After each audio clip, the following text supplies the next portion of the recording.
ডিম দিয়ে বেগুন রেসিপি দারুণ একটি স্বাদের রেসিপি। হ্যালো বন্ধুরা, আসসালামু আলাইকুম। উত্তরবঙ্গ রান্নাঘর থেকে স্বাগতম।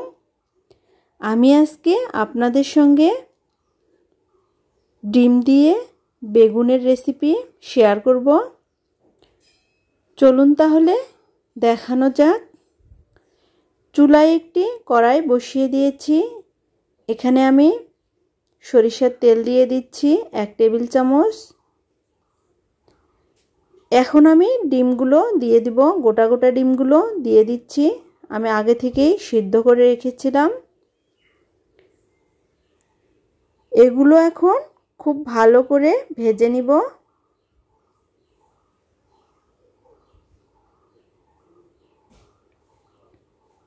এখন দিয়ে দিচ্ছি 1/2 চামচ লবণ। লবণ দিয়ে আমি খুব ভালো করে নেড়েচেড়ে নিচ্ছি।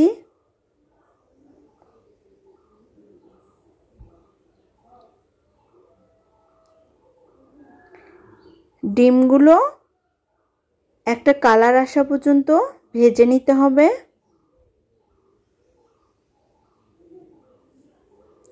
আমি আরও সামান্য একটু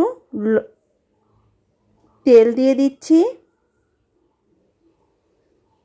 এখন দিয়ে দিব আমি 1/2 চামচ হলুদ গুঁড়ো। আমি 1/2 চামচ হলুদ গুঁড়ো দিয়ে নেড়েচেড়ে দিচ্ছি। সুন্দর একটি কালার আসার জন্য আমি হলুদ গুঁড়ো দিয়ে দিয়েছি। এখন এই কড়াইয়ের মধ্যেই 4 থেকে 5 টেবিল চামচ সয়াবিন তেল দিয়ে দিচ্ছি। 1 চামচ গোটা জিরে দিচ্ছি। 2টা তেজপাতা দিয়ে দিচ্ছি। এখন আমি আগে থেকেই বেগুনগুলো চিকন চিকন করে কেটে রেখেছিলাম, ওগুলো দিয়ে দিচ্ছি। আমি সবগুলো বেগুন দিয়ে দিলাম। এখন আমি এখানে 1 কাপ পরিমাণ পানি দিয়ে দিচ্ছি।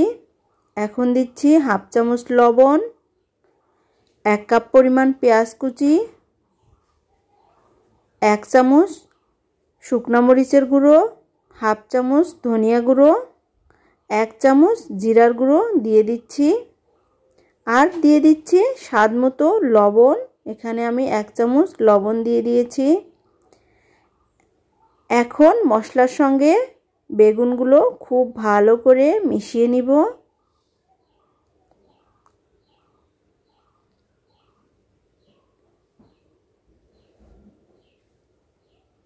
আমি সবগুলো উপকরণ খুব ভালো করে মিশিয়ে নিচ্ছি।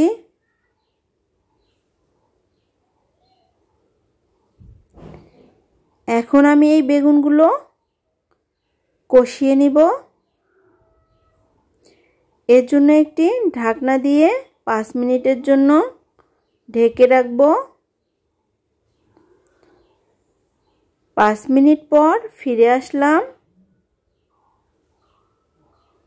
দেখুন বন্ধুরা, একদম বেগুনগুলো কষানো হয়ে গিয়েছে। এখন আমি এখানে পানি দিয়ে দিব। 1 কাপ পরিমাণ পানি দিয়ে দিচ্ছি। আপনাদের প্রয়োজন অনুযায়ী যতটুকু ঝোল রাখতে চান ওই অনুপাতে পানি দিয়ে দিবেন। আমি এখানে 2 কাপ পরিমাণ পানি দিয়ে দিয়েছি। এখন নেড়েচেড়ে দিচ্ছি।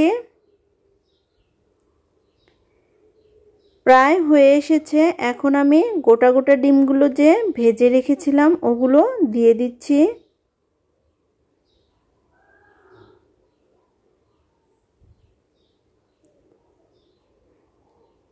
এখন ডিমের সঙ্গে বেগুনগুলো একটু নেড়েচেড়ে দিব। আর 5 মিনিটের মতো জাল করে নিলেই হয়ে যাবে আমার এই ডিম দিয়ে বেগুন রেসিপি।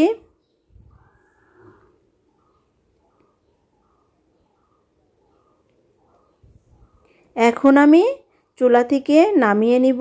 দেখুন বন্ধুরা, একদম পারফেক্টভাবে হয়ে গিয়েছে। আমি একটি বাটিতে নামিয়ে নিয়েছি।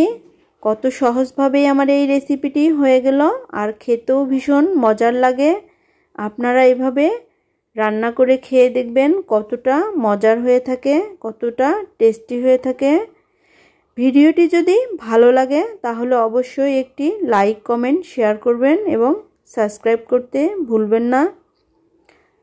সকলকেই ধন্যবাদ জানিয়ে আমার ভিডিওটি এখানেই শেষ করছি। আল্লাহ হাফেজ।